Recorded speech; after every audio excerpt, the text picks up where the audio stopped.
Here in Australia for, well, the final trading week of 2024, and it will be a shortened week as well. Staggered open, of course, so hard to get a read on things, but we're up by just a few points in the early going here. Taking a look at Nikkei futures, they're poised to the upside also by 0.1%. We did see the Nikkei close lower on Friday, along with all the major indexes in the Asia Pacific. Keeping a close eye, of course, on the yen, 156.54, a little bit stronger than what we saw last week when it slipped to a 5-month low. We did have the currency chief in Japan warning on Friday against currency speculation and hinting at possible intervention. No surprises there. Japan's government spent close to $100 billion supporting the yen this year so far. Also got a very soft Chinese yuan there. Let's take a look at how US futures are tracking as well. We did see US markets close off last week. All the major indexes were 1% higher, better than 1% higher, and we're seeing E-mini futures better by 1/3 right now as well. As we get to the end of the year, of course, there's always some interesting superlatives around how markets have been performing.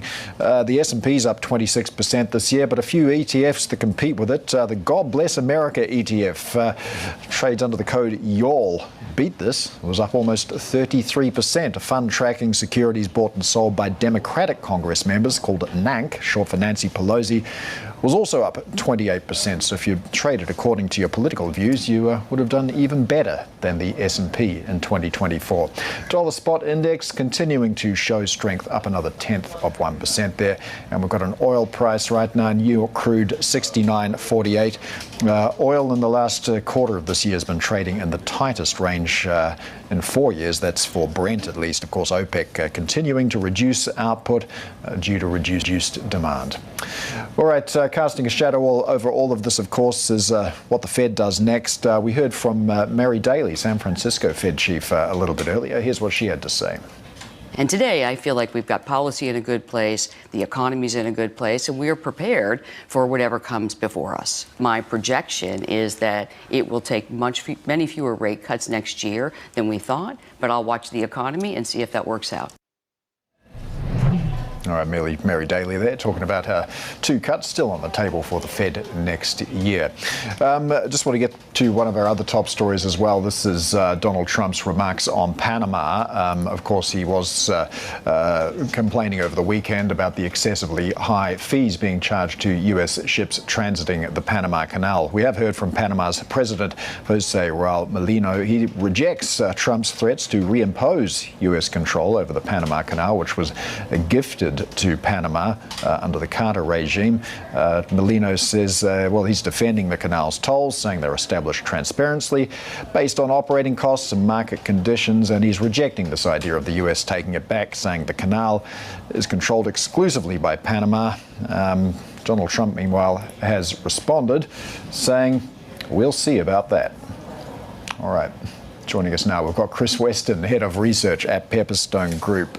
Chris, President Trump is still President-elect Trump. He's not in office yet, but we're already getting a reminder of his unconventional approach to politics. How are you factoring in this unpredictability when you're thinking about strategy for 2025? Well, we've got to consider how we're going to sort of source news and how that's going to sort of feed into, people's dissemination of where they're going to get their news going forward. Obviously, there's going to be more of a sort of a deciphering of signal versus noise for investors, and obviously algos are going to react far quicker to any news that comes out of Truth Media or any of the other places as well. So I think the way that we source the news, the price discovery obviously is going to change, and that's already started now. So that's something that we're going to be watching, especially when we get into the pointy end of negotiations. On the trade side, people want to understand what is bravado and ultimately what is actually really happening behind closed doors, because I think the two things could be very, very different factors, and where we end up with tariffs, of course, is going to be another situation. So, I think the way that we consume news and how we actually create the signal versus the noise, I think is going to be a major challenge for 2024 and 25, sorry, and I think that's something that I think people are far more conditioned to deal with these days. Yeah, and of course that news flow comes from owned media platforms, social media platforms, and it often comes at such a pace that it's hard to keep up with. And it was just a few days ago we had Trump airing his desire to get rid of the debt ceiling. Now, this is an idea that actually has some sympathy among some Democratic members of Congress as well. But I'd like to get your thoughts on this.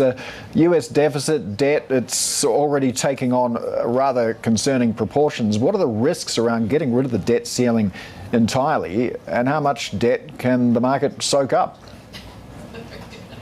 Well, I think it makes a lot of sense for him to try and push this as he comes into office, because I don't think he'd be saying the same thing if Kamala Harris had won the election in that situation, because they want to have some fiscal restraint. But I think that's where we are at the moment. We all know how the debt ceiling is going to go. We'll go to the wire. We suspect that will obviously take place on January. We're probably likely to see by August them sort of depleting, some of their extraordinary measures, and then it becomes obviously more of a markets issue. And we say, what if? And we go further down into the really pointy end. But we know how that will be resolved, and there may be some small anxieties going into that point. But of course, in this situation where public debt in the US continues to go up at a rapid clip, and fiscal support has obviously made such a huge impact on US GDP and the labour markets and various factors, we are watching this very closely. But of course, as I say, I don't think he'd be making these noises and looking to change the debt ceiling dynamics if he wasn't president. Yeah, for sure. And in this environment, we've got yields rising in the US as well. Where do you see them heading in 2025? Could we potentially have a 5 handle on the 10-year? It'd certainly be an outlier call. I mean, I think they will be.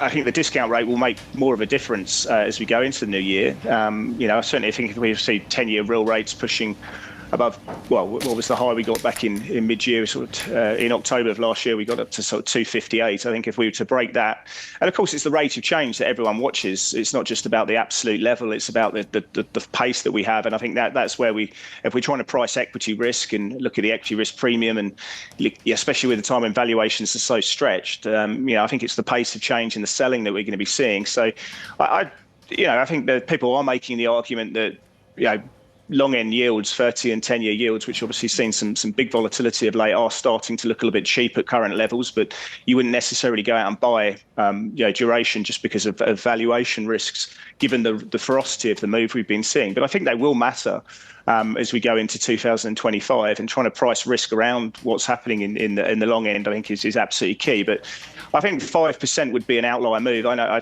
I certainly, speaking to a lot of fixed income investors who are very, very keen to pick up, 10-year treasuries above 5%. If we were to see those levels, I think there's going to be big demand. But obviously, we want to see what the world looks like if we were to get to that point. But I think above 5%, I think you're going to see, duration assets, equities, and sort of tech and those kind of plays, I think will struggle pretty heavily if we get to those points.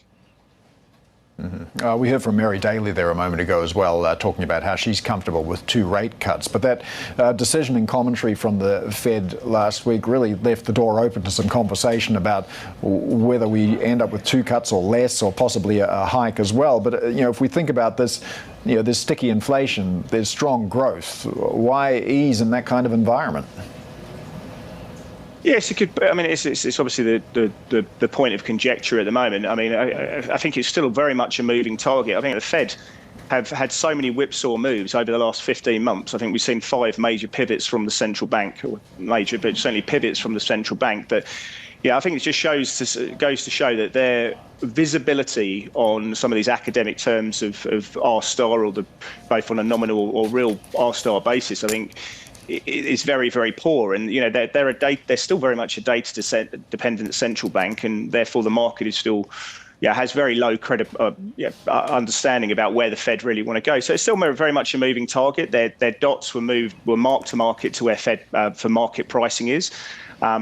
You go back to the idea about where treasuries can go. I mean, I think at the moment, you've seen the SOFR rate for Reds moving up to about 4%. So that's your trough. I mean, I don't think 10-year 10-year yields are going to get much lower than 4% in this environment. And I think that's the point where you'd certainly be aggressively looking to short treasuries should we get to that point in the future. But yeah, the Fed have got very low visibility on where things are going. I think they've made that pretty clear by incorporating, the trade tariffs into some of their forecasts as well. And so I think we just have an open mind. I would say at the moment that the 2 cuts seems okay. I think the market seems okay with that situation. What we've got 34 basis points of cuts being priced into SOFR futures for next year. I think that tells you that the market is open to the idea that we could get no cuts, or we could get 2 or even 3 cuts. So it's very much a moving target. The Fed are data dependent. We're going to have to watch really the payrolls number that comes out early January, and then the CPI number. And I think then we'll get a clearer picture about how that market pricing's looking.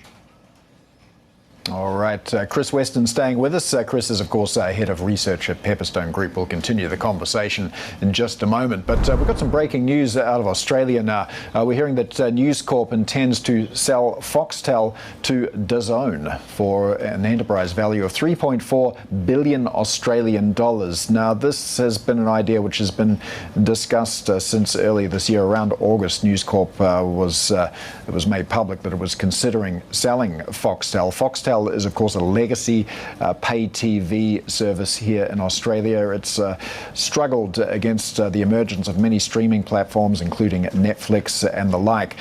Newstalk has resurrected Foxtel. You don't need a Foxtel subscription or a cable now to watch sports, for example. It has its own streaming service for that called Kayo.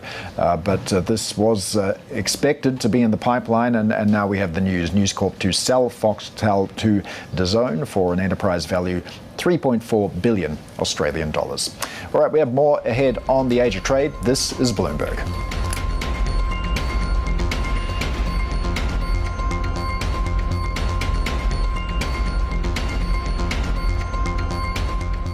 Bloomberg's The Asia Trade is brought to you by Interactive Brokers. Invest globally in stocks, options, futures, bonds, and funds from a single unified platform.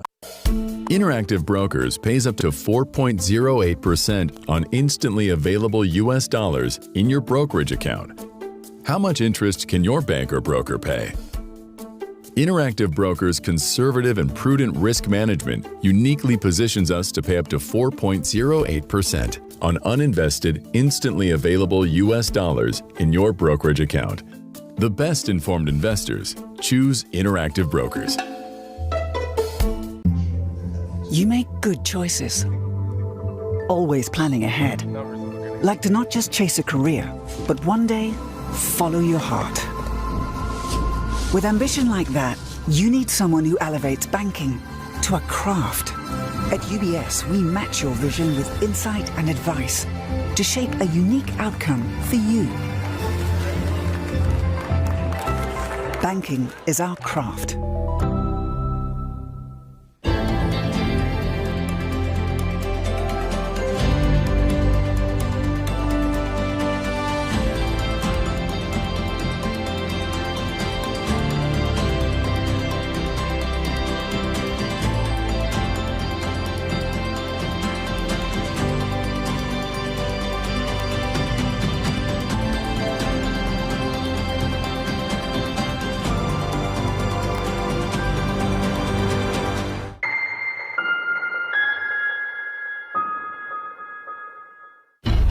As we spend some time here on the broader presidential race.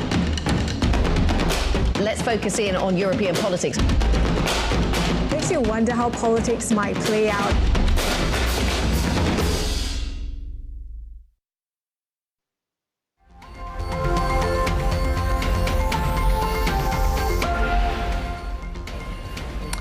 China's property sector is hearing alarm bells again as the debt crisis enters its 5th year. Last week, banking regulators told top insurers to report their financial exposure to China Vanke, one of the mainland's leading developers. For more, let's bring in our China correspondent Min Min Lo. So, Min Min, how wide and deep is the property crisis now?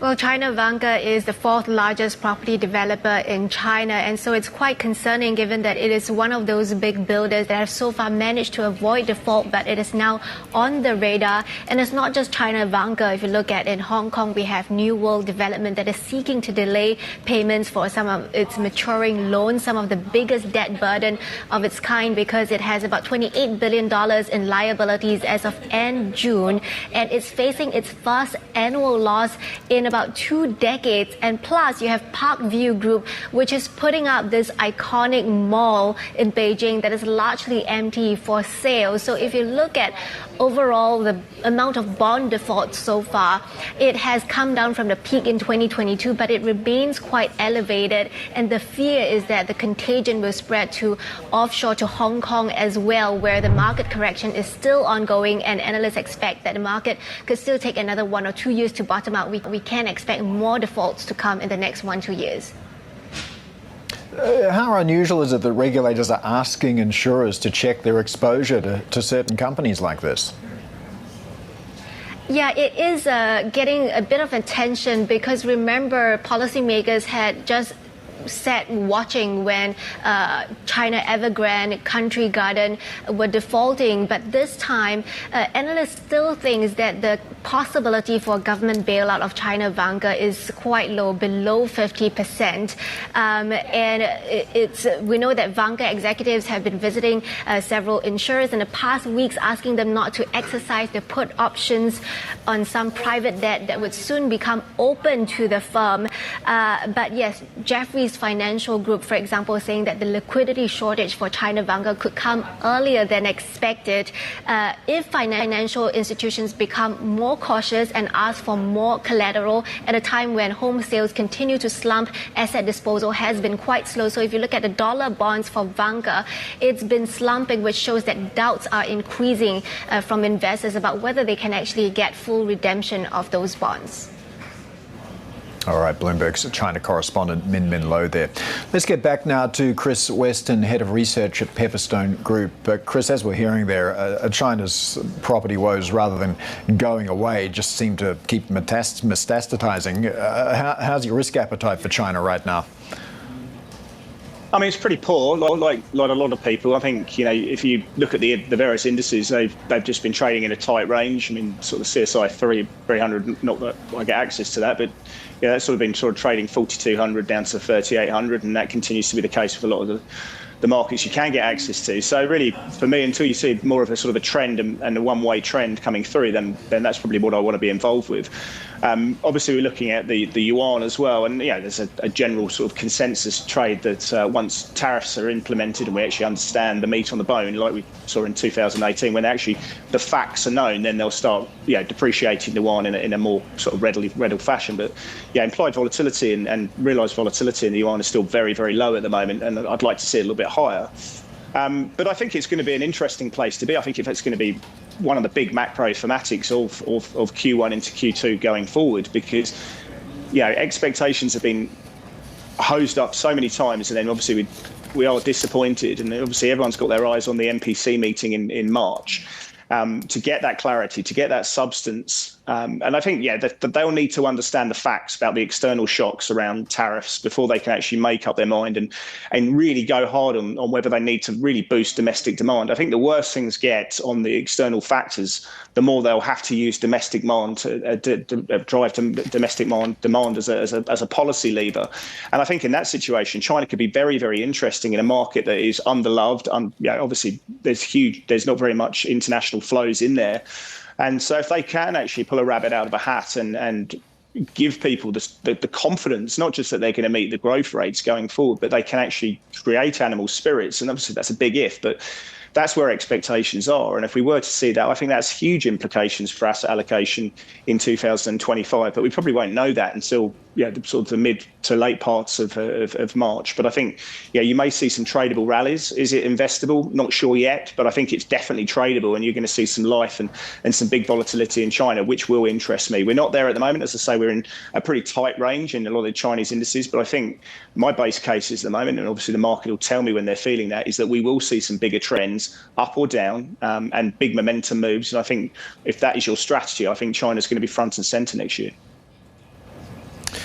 Yeah, well, you mentioned there tariffs almost as if they're a fait accompli, like you expect them to happen. I think everybody does, really. But perhaps it's a reasonable expectation to think that China's going to step up support both for the economy, for markets as well. And if we take a look at this chart that we have on the Bloomberg, you won't be able to see it, but I'll describe it to you. I mean, thanks to stimulus, China's stocks have outperformed the region in 2024. So does that give you any degree of confidence, if not stirring animal spirits, perhaps that, well, China's always going to be there for the market?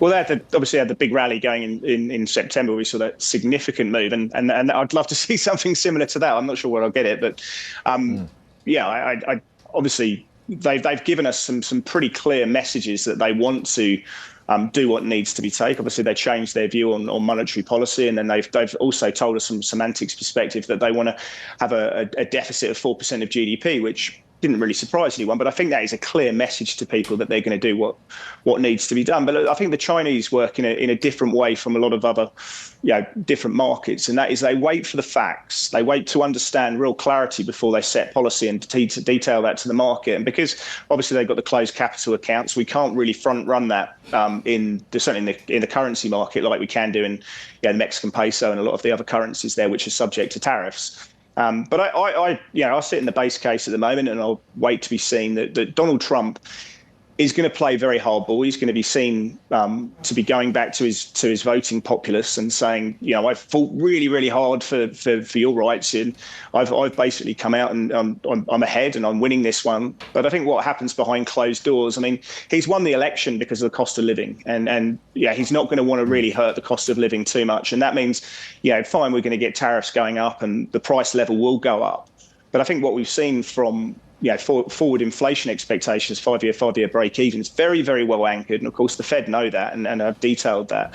And that's a reflection that he will not want to derail the inflation process through actions of his own. And I think it makes a lot of sense then that what actually happens and what we end up, the final point will be far less onerous than what he's campaigned on. So this idea of 60% tariffs on China across a broad range of goods, I don't think it will get anywhere near that point, to be fair. And I think that just sort of feeds into my point that an underloved position on China, if they can do what needs to be done on stimulus and tariffs not being as high as what people expected, I think you could see a strong rally in Chinese markets, which has really big implications, not just for commodities, but in Australia, people have been going into banks because there isn't a liquid vehicle for a lot of the institutions to go into the materials stocks. I think materials may have a better 2025, but of course it comes with risks, and positioning for that right now is very, very aggressive.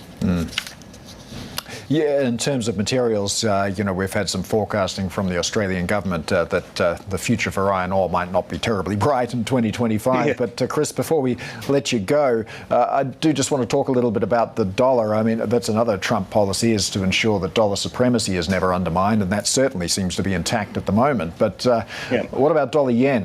Where do you see that going? Because the Japanese government's thrown about $100 billion at defending the yen in 2024. Is that going to continue next year, and what's the path of least resistance for the yen?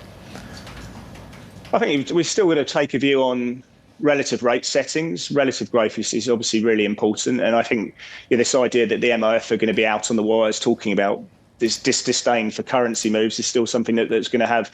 We're going to see lots of pockets in 2025 because there is good trends and there's good volatility in dollar yen, and that makes it very attractive as a trading vehicle. But I think we don't talk necessarily absolute levels. I think we probably do need to see dollar yen above 160 if we were to see that. But it's the rate of change that obviously they want to try and suppress. And with the move that we've been seeing in US real rates into 220 or so, and the backup in longer term duration, I think is obviously something that has put an upside bid into dollar yen. And we go into the Bank of Japan policy. We're looking at the next meeting on the 24th of January. The market's sort of 50-50 whether we get a rate hike in there. But everything we've seen from the Bank of Japan at the moment has been wait and see. No need to rush. And again, that's just frustrated yen bulls every single time. So do we get that hike? I think it's still the jury's out on that one. All right, Chris Weston, Head of Research at Pepperstone Group, thank you so much for joining us today. We have more ahead on the Asia Trade. This is Bloomberg.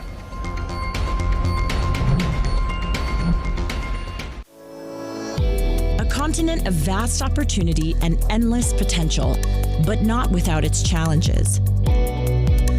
Bloomberg highlights the players and unpacks the issues shaping the African story.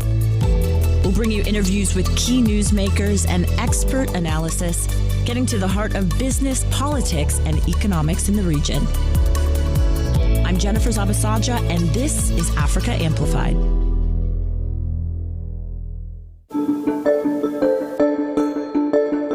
How can you have dinner with friends without hinting at what you're thinking about? And do you ever get suggestions from your friends at dinner, this is what you should do? And how do you respond when they kind of say, maybe you should lower interest rates? You just keep eating or what? You might define the word friend to mean doesn't ask you about interest rates. So, no, people don't do that generally. You know, people I don't know will always say, hey, cut rates. Somebody said that in the elevator this morning. Did that influence you or no? I said, thank you, sir.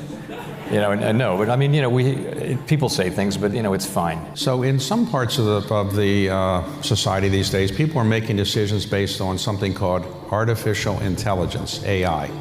Have you thought about, you know, calling up ChatGPT and saying, you know, here's all the data we have. What do you think about it would be a good idea? Have you ever thought about that, or they're not going to like you to do that? We haven't done that. I mean, we have done little things like we've asked ChatGPT to generate questions for the press conference. And I'm happy to report for any journalists who are here that the questions were not as good as the ones we get from real journalists. So, what about my questions? How do they compare to my questions? Okay. No comment. Right, so they weren't that great. Okay.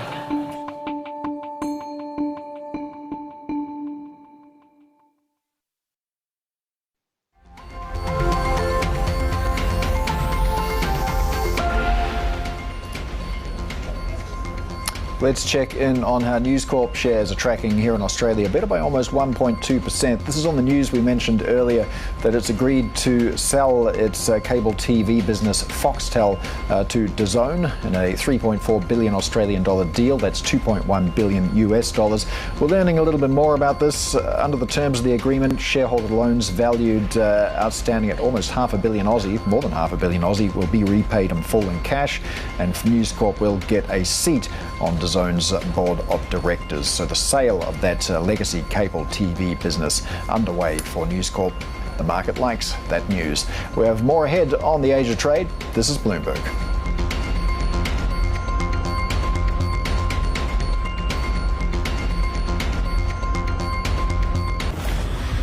From backing global trade ambitions here to delivering on that promise here. Access growth opportunities in the world's most dynamic markets with Standard Chartered. The countdown is on. Everything you need to get the edge at the end of the market day. Big tech earnings kick off later this afternoon. Gilead is coming out right now. We have Take-Two numbers. Back to the markets, right? Our bread and butter. NVIDIA is one of the best stories in the tech space. That actually matters a whole lot more. It might shock some of your viewers. You're watching The Close. Get ahead of tomorrow's trading with The Close. Weekdays on Bloomberg. Context changes everything. Bloomberg has the Fed decision under surveillance with the fastest coverage and exclusive analysis, including Powell's press conference. Nobody covers the Fed like Bloomberg.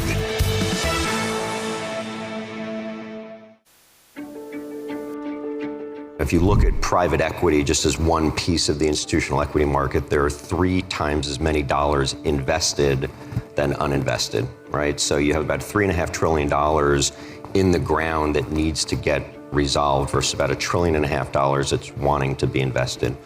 So if you're a private equity manager, you're trying to decide, do I take my capital and put it into my existing portfolio to either defend what I own or to try to grow it and create more value? Or do I use some, to your point, some creative financing to extend the duration or the runway of what I own and then try to put the capital into the new market environment? And everyone's taking a different approach. It's a function of where you are in your life cycle. Everyone is dealing with that. Even the highest performing PE firms, you're seeing slower fundraising. And in this deal environment, you have to start thinking creatively about how to get liquidity back to your investors.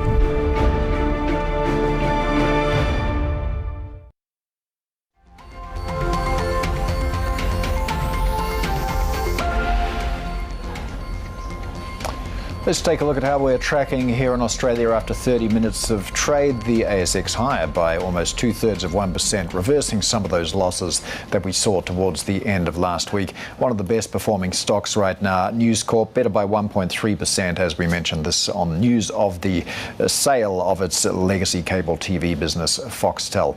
Also see there that the Australian Exchange says issues with its settlement system are now resolved. There were some difficulties with that on Friday. But the restart of that system, known as CHESS, has been delayed a little bit. It's not going to be up and running again until midday, but CHESS will be available today, according to the Australian Exchange. Well, San Francisco Fed President Mary Daly says she's very comfortable with 2 rate cuts in 2025. She told Bloomberg that Donald Trump's proposed policies will not be the factor that guides her forecasts. It's about the data. It's always about the data for me. We don't know what the incoming administration is going to do. You know, new administrations, no matter when they come, always put a slate of programs together. And really, as a policymaker, I want to see the net effects once I see clarity about what those policies will be. So I was focused on the incoming information and what it means for the outlook. And today, I feel like we've got policy in a good place, the economy's in a good place, and we are prepared for whatever comes before us. What happened in the past 3 months that caused the Fed and perhaps yourself to be much more concerned about the stickiness in inflation? Well, the data happened, and you look at the data, and what's happened is that there's 2 things that have occurred. First of all, the economy remains in a good place, and the risks to the outlook are equally balanced between a risk to inflation or a risk to employment. That's where we wanted our goals to be. And we adjusted policy when we had confidence that inflation was heading down, and we adjusted policy some more to ensure that we have a balanced labor market that continues. So that's where we are. But then the data on inflation have been coming in a little slower. I wouldn't even say sticky or stalled. I would say the progress has just slowed relative to what we had wanted. But that's a typical pattern. It's bumpy. As you get to the, from 2.5 or 2.8 to 2, it's just a bumpy path. Yeah, go ahead, please. But at the same time, some people were wondering if there was this stickiness. And I'm looking right now at, say, the Cleveland CPI now, and it actually has ticked up for the month of December from November. There was this question, why did the Fed cut it all? Sure, and again, I'm going to reassert that it's bumpy. Remember earlier in the year, we had 2 months of data and people said, oh my gosh, it's reaccelerating, and then we had it come down. So inflation data, you can't focus on 1 month or 2 months. The most important thing for me was that we needed to recalibrate policy. I saw this as a close call. Was 75 enough to be the recalibration we were looking for, right-sized policy to meet the economy we expect, or do we need more? Ultimately, I determined that the 100 basis points was really the right level. Now I feel we've got that recalibration phase behind us, and we're in the next phase. And the next phase is really looking at the incoming information. We can return to a more typical pattern of gradualism for the Fed. We've practiced that where with a lot of uncertainty, you adjust the policy rate, then you wait watchfully, and you see what transpires, and then you make further adjustments. That's the phase I think we're now entering. That's San Francisco Fed President Mary Daly there. Let's take a quick look at markets. As mentioned, here in Australia, the ASX having a reasonably positive morning. We've got Nikkei futures, meanwhile, also in positive territory. And this follows a pretty strong end to close out the week for US markets. We did see all of the major indexes in the US close more than 1% higher on Friday. We're getting some news out of South Korea, meanwhile, that the country may lower its 2025 GDP growth forecast to 1%. Sticking with South Korea, President Yoon Suk-yeol's fall from grace is building public support for his biggest political rival, Lee Jae-myung. Bloomberg's Yuk-hyung Lee joins us now. So, Yuk-hyung, who's most likely to be the next president if the Constitutional Court supports the impeachment of President Yoon? Sure. So the strongest contender to be the next president in South Korea right now is the opposition party leader Lee Jae-myung, who is Yoon's rival. And Lee is a former labor activist, and he has run for presidential elections in the past and has lost. But this time, the public support shows that he is most likely to be the next president for South Korea. But he's also facing his own legal challenges. So after South Korean court found him guilty of violating election laws, so for Lee, he has appealed the court decision, but it's really for him, it's really important whether the Constitutional Court delivers the impeachment ruling before the appellate court delivers the ruling on Lee himself, so that he could be able to run for the snap presidential election. If the appellate court found him guilty again, Lee may be barred from seeking office for the next 10 years. So Lee is also facing his own legal challenges, even though he's seeing a very high public support at the moment. Yeah, certainly a lot of uncertainty, upheaval in the South Korean domestic political scene. With that in mind, what should investors be watching this week? Yes, there are two big things that investors should be watching. One is the investigation on Yoon, and whether the impeached President Yoon will be show up for the questioning to investigator, which is scheduled December 5th. But the investigators have trouble delivering the summons request for Yoon, and if they having trouble delivering the summons request to Yoon, and you may not show up to the questioning, they might arrest you, which is setting an unprecedented that and the other front, what opposition party, whether opposition party makes. Yu Kyung, we're having a few difficulties with your audio there, so we might come back to you a little bit later on. That's Bloomberg's Yu Kyung Lee there. Some of the other stories that we're following: Taiwanese President Lai Ching-te is facing growing challenges to his leadership amid tussles between his ruling DPP and opposition parties. Members of the DPP on Friday piled furniture to block the entrance to the legislature in Taipei. Even so, opposition parties managed to push through new amendments, including a law that could make it more difficult for the Constitutional Court to strike down legislation. A German judge has ordered pre-trial detention for a man suspected of driving a car into a German Christmas market. The incident left 5 dead and dozens more injured. The 50-year-old man has been identified as a doctor of Saudi Arabian origin who works in the region. Authorities are investigating his potential motives, including earlier warnings from Saudi Arabia. UK Prime Minister Keir Starmer's pursuit of closer ties with China to boost the British economy is raising private questions from officials. Sources say President-elect Donald Trump's team, as well as European diplomats, are questioning his stance on China. Last month, Starmer became the first British Premier to meet Chinese President Xi Jinping in 7 years. We have more ahead on the Asia trade. This is Bloomberg.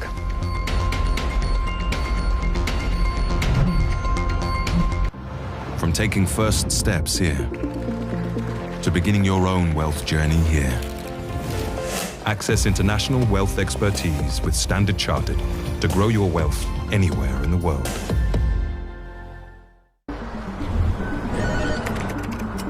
Markets never sleep, and neither does Interactive Brokers. Discover more opportunities with CME futures across equity indices, interest rates, FX, energy, agriculture, and metals. CME futures offer around-the-clock access, deep liquidity, and capital-efficient margins, helping you seize opportunities whenever they happen. The best-informed investors choose Interactive Brokers. World-class journalists, global leaders, influential thinkers, cutting-edge data. This January in Davos, Conversations at Bloomberg House will provide the context you need on the biggest stories that will shape the year ahead. From AI and the future of tech, to geopolitics, markets, sustainability, inequality, and more. Join us in person or watch live.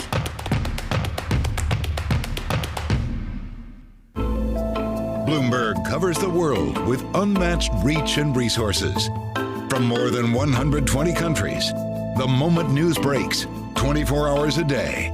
Bloomberg, context changes everything.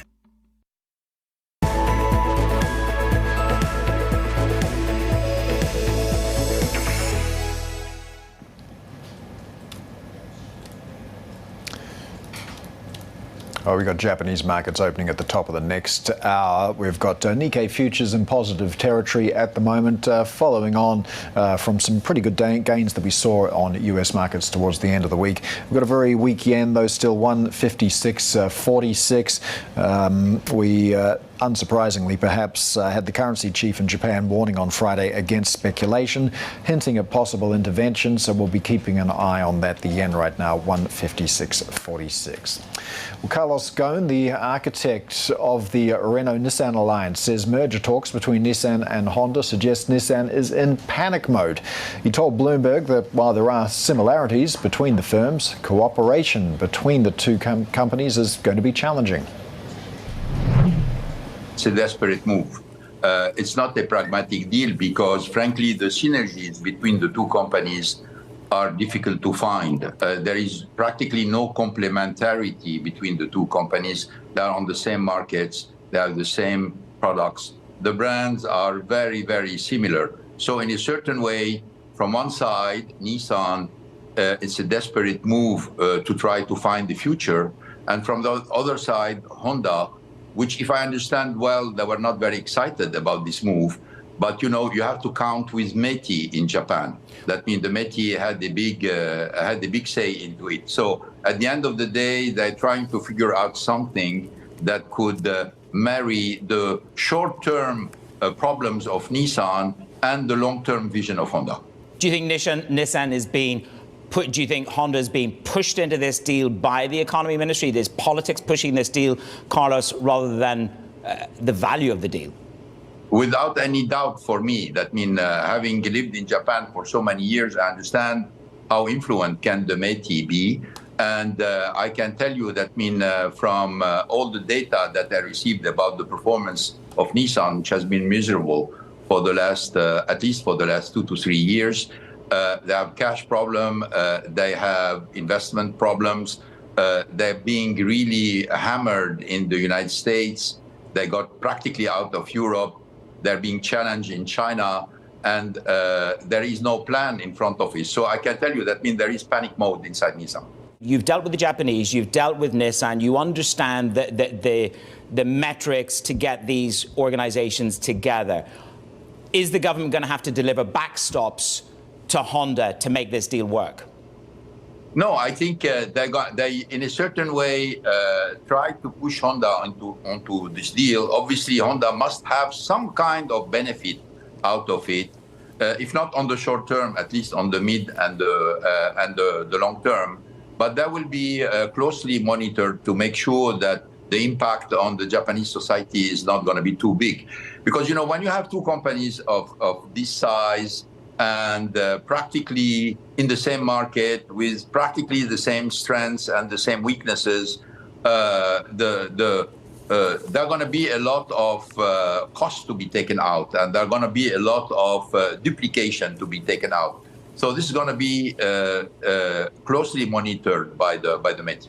It's driven by the Ministry of Economy. So there's a political dynamic to this. Is this Japan creating, putting two companies together to really try and stand up to the competition from China? Is that part of the narrative here, Carlos? Without any doubt. It makes a lot of logic. Today, the Chinese automaker are on the winning side. They became, as you know, the largest exporter of cars. They are the largest maker of EV. They are being successful in a lot of new technology. They're doing fine cars. So in a certain way, yes, it's a defensive mood. It's a defensive mode that's going to be trying to shore up the Japanese industry and avoiding a cataclysm, first a social cataclysm in Japan, and particularly to try to reinforce these companies on the foreign markets.